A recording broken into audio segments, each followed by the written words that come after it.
আমি আগে গ্রামে থাকতাম, গ্রামে আগে বেকারি ব্যবসা করতাম, তারপরে ঢাকায় এসেছি। ঢাকায় 14 বছর ধরে আমি এই আচারে বিক্রি করি।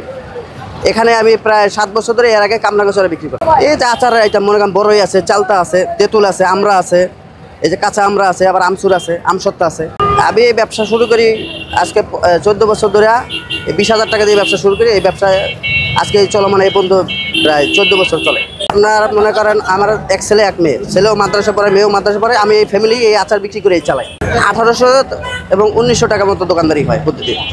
শ্যামবাজার থেকে কিনে আনি প্রথমে কাঁচামাল, পরে বাসায় আমরা নিজেরা তৈরি করি এবং আমার ওয়াইফ এবং আমি দুজন মিলে এগুলো বানাই আমাদের বিক্রি করতে হয়।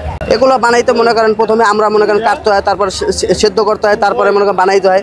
বানাইতে মনে করেন 3 ঘন্টার মতো সময় লাগে। এটা আমরার আচার। হ্যাঁ, কত পিস আমরা আছে এখানে গোনা নাই, গুনলে হয়তো বলতে পারেন কত। আচ্ছা, এটা কিসের? এটা আমসত্তা। এটা কতদিন সময় লাগে? না, এগুলো আমার কিনা, এটা আমরা বানাই না। এটা এটাও আমরা বানাই বাসায়। আচ্ছা, এটা কাঁচা আমরা কাইটা বানাই।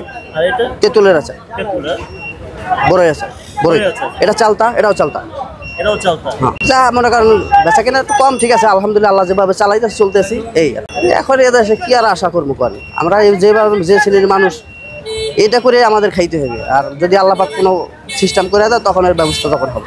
এটা মূলত চকবাজার থানা, সোয়ারিঘাট। এটা ঘাটের ভিতরে দোকানদারি করি।